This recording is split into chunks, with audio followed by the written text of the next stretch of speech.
15 nitso ang naapektuhan sa pag-apaw ng Madabdab Bundagol Creek sa bayan ng Mabalacat, Pampanga. Hindi kinaya ng pader ng Sun Life Memorial Garden ang malakas na agos ng tubig sa kasagsagan ng pagulan nitong Sabado ng hapon. Sa lakas ng agos ng tubig sa sapa ay bumigay ang pader at nasira ang proteksyon, kaya inabot ng rumaragas ang tubig ang mga nitso sa sementeryo. Nitong Lunes, dinatnan ng CLTV News sa mga tauhan ng sementeryo habang inaahon sa nasirang libingan ng mga nitsong binaha. Ayon sa caretaker ng sementeryo na si Darwin Jimenez, wala na mga taon na tinangay sa sapa dahil nakaselyo ang mga nitso. Galing po sa taas. Mabilis po Mabilis po yung agos.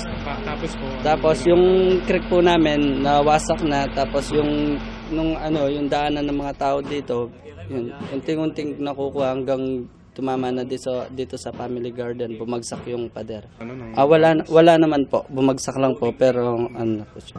Habag po yung mga kabaong, wala naman. Wala naman po. Nitso lang po yung bumabas.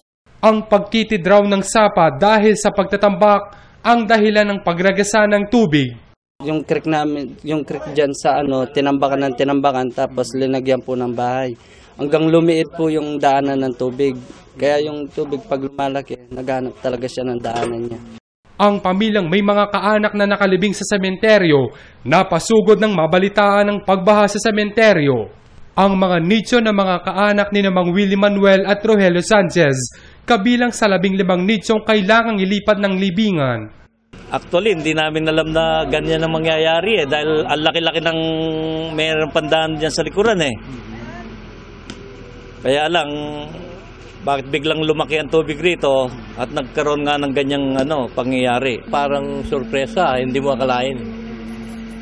Maski halimbawa binalita na, ayaw pa ako maniwala Dahil dito sa shoulder ng sapa, may daan pa.